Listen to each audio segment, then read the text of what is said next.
name is Ben Lyons. I'm joined now by the producer, the star, the man himself, Mr. Sylvester Stallone. Thank you so much for taking the time to chat about the film. Congratulations on the project. Oh, well, thank you very much. It's actually still exciting to be here. Well, I'm always intrigued by your projects because, like I said to you, there's always something else going on and a reason why you say yes. And I'd be curious with this one, where the beginning conversations were around the idea for Samaritan, and what was it about this universe that intrigues you? Well, it's almost very reflective of what's going on. Quite often, people go, oh, you know what? We're basically good people. We can take care of ourselves, and let's be on the honor system. And quite often, it backfires. And then you go, wow, how do we get? How do we get rid of all this violence and this and that and fear? And then, well, in the movies, it's always this mythic character, but in the end. And I say to the people, you have to take care of yourself. That's what it's all about. So it's kind of a cautionary tale that when quite often you get rid of like your hero, and then maybe you need the hero back sometimes because you're just not ready to take on the responsibility.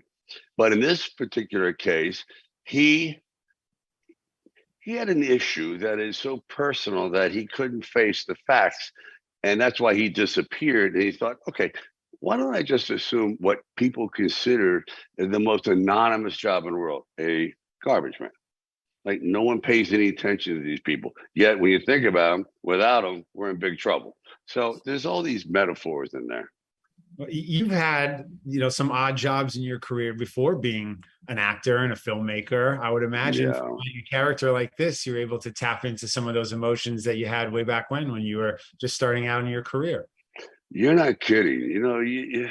There is something about on the ground, boots on the ground experience. I have been everything from a doorman to like a bartender to cutting fish heads to working in lions cages to a movie usher where you're the third one who wears the same tuxedo, so you have two other guys BO and people are blaming it on you. I mean, I understand how the whole process works, and you got to be a little humble and eat a little humble pie to get through it all.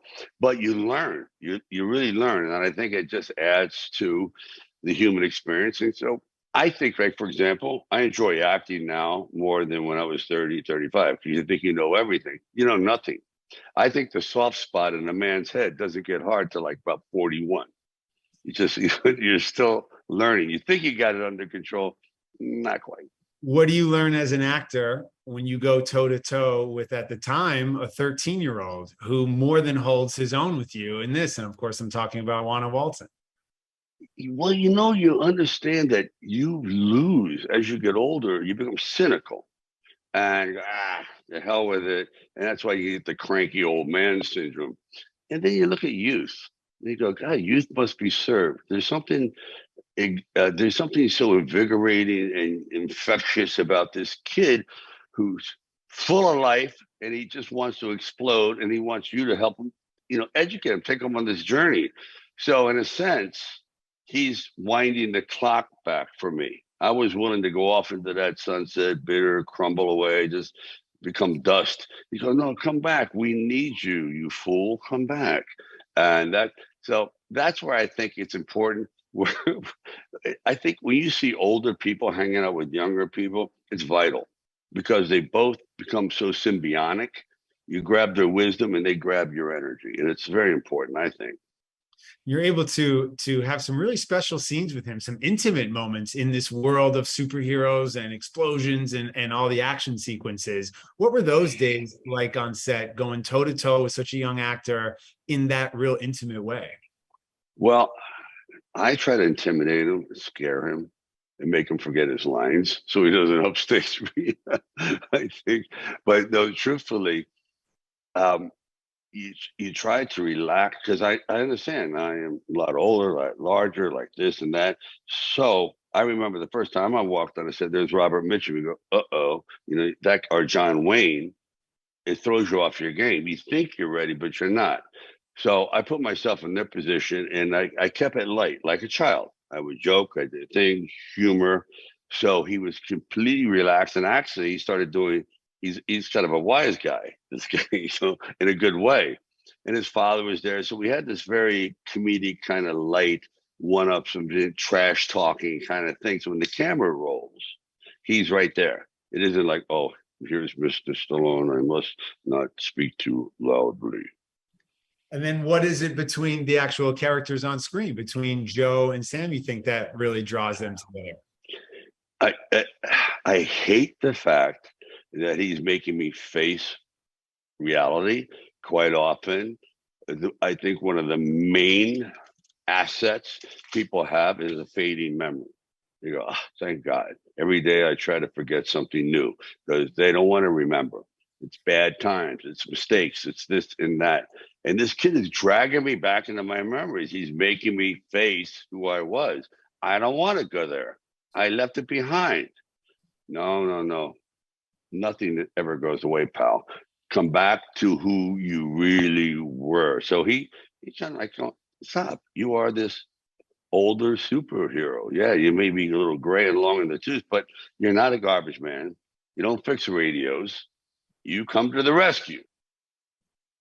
Well, you came to the rescue from one of the other actors in this film. He got a phone call from you saying that you got the part. I had a chance to talk to him earlier. Oh. Pilou, who's in the movie, said when you called, you said, "Congrats, you got the movie. Now hit the gym."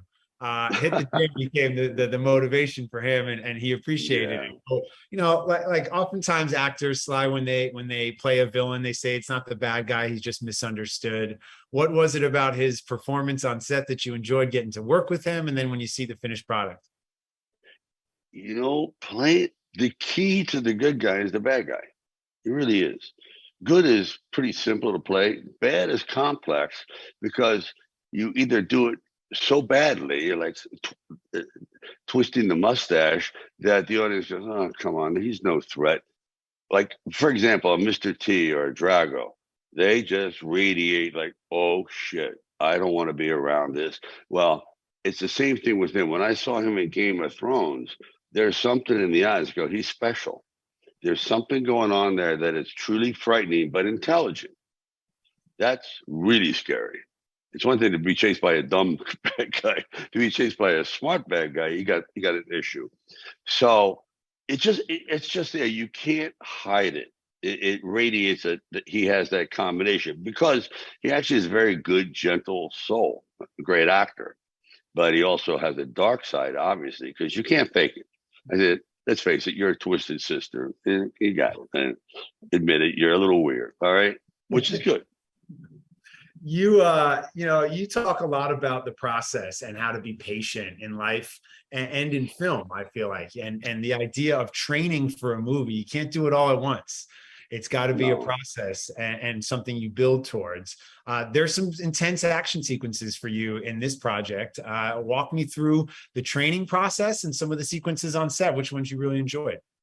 Well, I think there is a point where, okay, you can't do 29-year-old Rambo kind of a thing because you also have to honor who you are, your age. That's the part of it, that you're not who you were, but you're still there. Actually, there's a line in there where, you start to fall apart when you stop caring about everything, meaning life, yourself, everything. So I thought that this guy, his strength would be in his resolve, and he still has great physical power as opposed to speed. And he's not jumping through the air. He's not that kind of guy.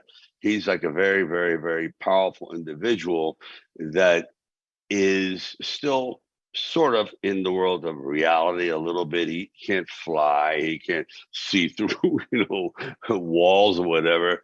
Fire doesn't come out of his mouth. He's just a unique sort of superhero. He's almost like a modern day Hercules. He's that kind of a mythic hero. And I think those are ones that you can identify with. You say, oh, he can die. He gets hit enough, he's gone. There are challenges. There are challenges in a project like this, I would imagine, in that you're introducing the audience to this world, what the rules are, what the guidelines, like you said, this character you play has kind of Herculean strength. But there isn't the preconceived notion of I grew up on this comic or I remember watching the cartoon. Right. Different approach for the audience. So I would imagine for you as a filmmaker, it's something appealing about this is creating a superhero type of world that is entirely new. Yes, there has been a tremendous accomplishment by certain directors and certain companies in Marvel and DC that have really pushed the universe to the max. I mean, everything that you could possibly imagine has been created. I always feel there's nothing quite as relatable as almost getting hit by a car or walking down a dark alley and what was that? There's a shadow coming behind you. That's very relatable. So what I'm trying to say in my awkward way is that we try to make the events and the danger plausible in a sense and identifiable that could happen to you. It's something that's very tangible. It's not from another universe. It's right here in the streets. So keep your guard up. That's it. It's just it could happen to you. It's like what I tell my daughters all the time. And life today is one strike baseball. There is no three strikes. It's like you got to be looking all the time, and that's what I try to add to this. That there's a sense of impending danger, but it's real. It's not way over the top. Just a little over the top, a little bit. No, it's a high concept world. It's big ideas, but it's grounded in truth and reality and real danger. Yeah. And the reason why I think it works in a film like this, in large part, is a performance of Dascha Polanco, who plays, the young boy's mother. And you guys have some great scenes together. I was a fan of hers on Orange Is the New Black. Talk to me. I love her. No, she's great. She's great. I love to work with her, and she brings it. I mean, off camera, she's very funny and very exuberant. And then on camera, she has to be the mama. So you realize this is an actress. This is a performance because she has to dial that down and then perform it in a different way. And then when the camera cuts, hey, it's whatever. Right. So again, that's what makes actors unique is they're a little nuts. But in a good way. This question from Justin Barrasso at Sports Illustrated, who asks, Samaritan is a story about the fighting spirit. As a longtime fan of pro wrestling dating back to the Bruno Sammartino days. Yeah, for sure. How did that world shape your storytelling and specifically in Samaritan? Well, I love wrestling. I love the, again, mythic quality. People go, oh, it's not real. I said, really? Gravity is real. Jumping off a top rope at 300 pounds landing on you is real. And I feel the same way about quite often action films have been kind of like submerged in a dismissive sort of genre, like, it's an action film. All right, all I know is I've had maybe 31 operations due to action films. So I consider it very real.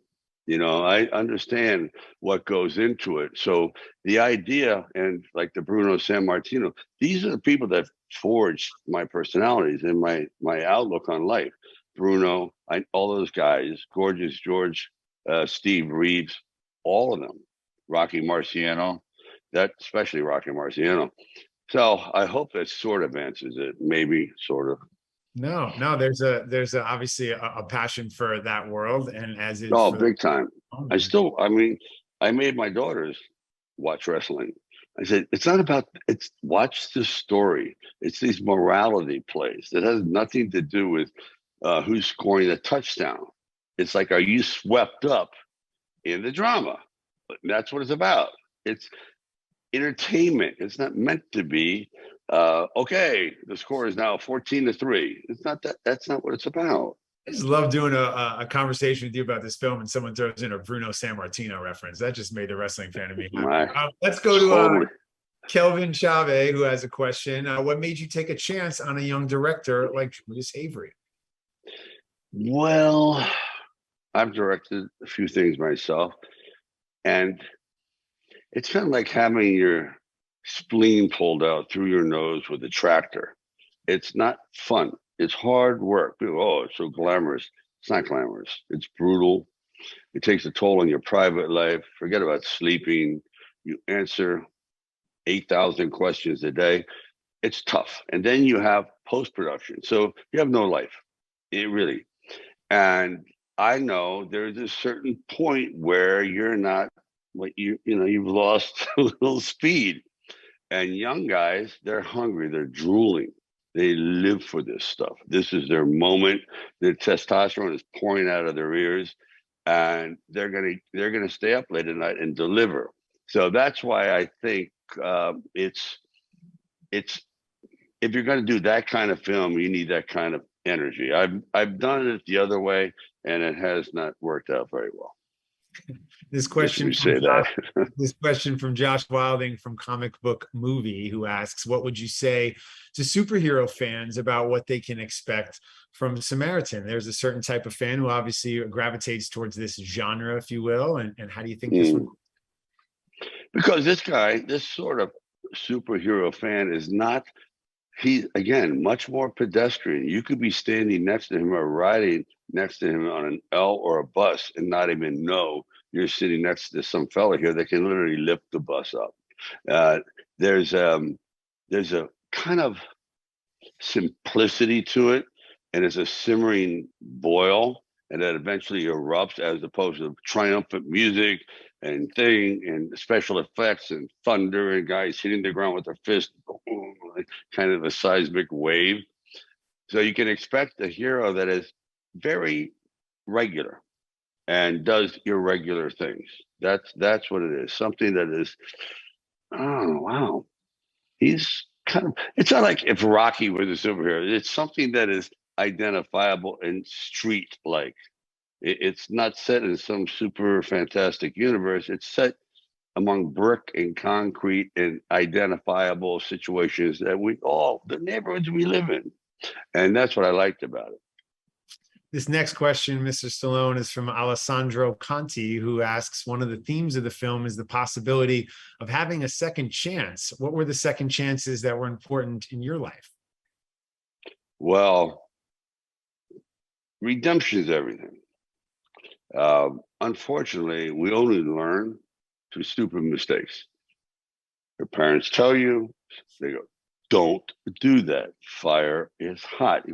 Maybe to you, and of course you get burned. And then we spend the second half of our life trying to make up for sometimes stupid decisions. Redemption. It's one of my favorite topics.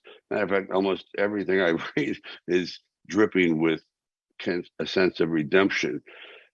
This, again, is a second chance to right a wrong. Now, there's a twist in Samaritan that I don't think anyone's going to see coming. But it's for him to eventually own who he is and say, okay, I made mistakes, but I won't again. Now I know, and I'm going to do the right thing, which I think is the ultimate fantasy. I mean, good God, everyone says, if I knew then what I know, if I know now what I knew then, that's it. So I really capitalize on that kind of thing whenever I can, of this unrequited this or unachievable that, because that's a hunger. It's like loneliness. Everyone, his biggest fear on the planet is being alone, living alone, and maybe even going away, dying alone. There is no worse horror than that premise. So that's what Rocky 6 was about, with Rocky and his whole thing. So when the producer, nobody wanted to do it, they go, it's a stupid idea. I go, no. For people that are actually facing that, which is majority of the earth, it's identifiable. It's grief. We deal with it. And so I don't want to get morbid, but you try to hit subjects that are relatable, that I know what it's like. I know what it's like to be lonely. I know what it's like to have a heart broken. If your hero doesn't give a damn, I don't give a damn about him. And that's, so you need some sort of relatability, which means they're vulnerable, they're fragile at times. And it's very relatable what this young character is going through, and seeing for a lot of people, Yeah. right? Seeing your mom struggle, knowing that you want to do the right thing, but the wrong thing's presented right in front of you, which makes it hard. These are Mm, experiences that every young person faces on some scale throughout their life. And we have another question from a journalist here, Spencer Legacy, who asks, what's it like to work with Javon Walton and see the next generation of actors coming forward?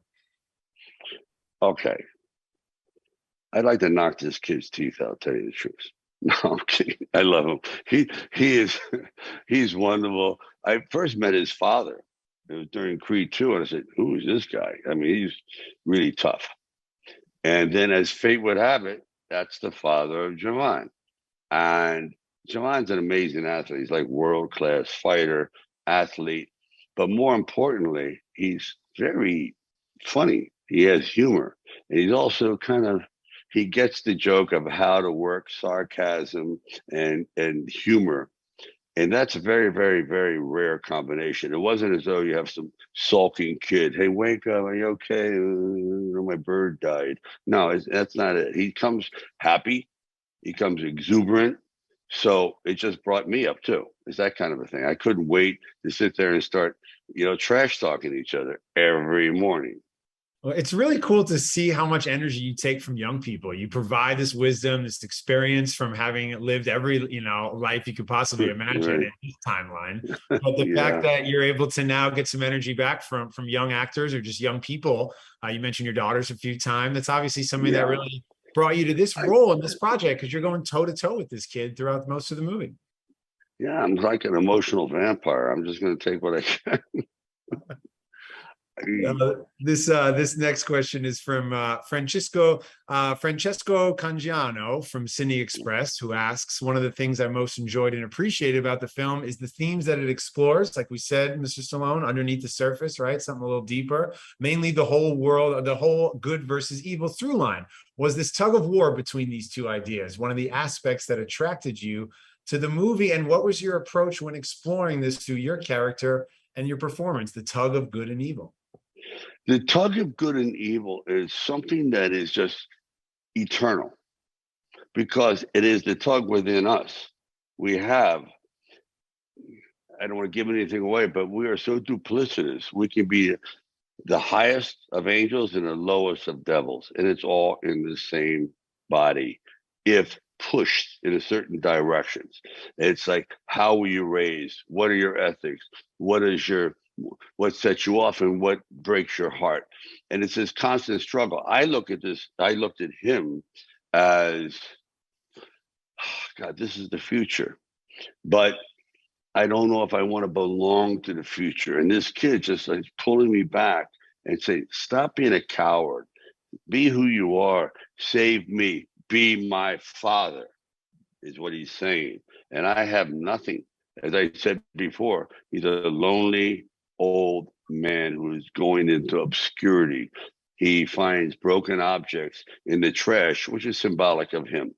He can fix everything except himself. Along comes the young man, and he fixes me, unbeknownst to me, but he just pulls me along because I realize he's so vulnerable. I go, my God, I got to do something. This kid needs a father, and he's adopted me, and I have no choice. And then you see the hero aspect come out, whereas before I didn't care about anybody. We've got time for a few more here. This one is from Ravi from PTI India. What keeps you going, Mr. Stallone, and wanting to take on movies with loads of action, especially with Samaritan and Expendables? They can do this stuff with CGI now, but you've got real things blowing up on set, like real action. Like, you still are going for it. What is it that keeps you going and wanting to continue to push yourself as an action star? I don't know, but I wish I would get over it. I think when I started, there was no real what I call action film. There were action beats, there were car chases, there's this and that, there'd be a fight. But I thought, wow, this is a genre that's really fascinating where a real action film, you could turn the sound off and know what the story is just through physical movement. So when I did Rambo, I literally said, how the First Blood, turn the sound off, people will know what the story is. That's when I realized how important this genre could be. And it was, and it's modern mythology. We need these stories cathartically, from Joseph Campbell's, Man and a Thousand Myths and all that stuff. I mean, every society needs these figures. It's almost as though, oh, they're gods. They're modern day godlike creatures. We've seen it from the Iliad and the Odyssey and Homer to present day Marvel. There's no difference. It's the same thing, except being presented through some CGI and the other one's on the written word. So I'm fascinated with the idea of being able to tell stories.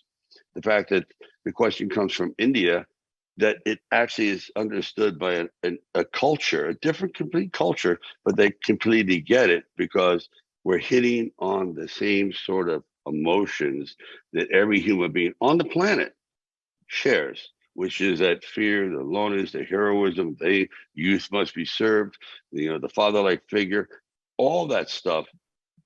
I try to constantly, whenever I see an opening, I stick it in there. It's corny. People, it's kind of saccharine. Yeah. Call me a honey bear. I am completely saccharine. That's how I roll. No, and it's human connection, and it's an honor and privilege Always. to be able to connect with you and talk to you about this project. Thank you, man. Appreciate it. Thank you very much. Career and life, and yeah, congratulations on this one. The film is Samaritan. It's available exclusively on Prime Video, August 26th. The great Sylvester Stallone. Thank you for spending some time. My pleasure. Thank you.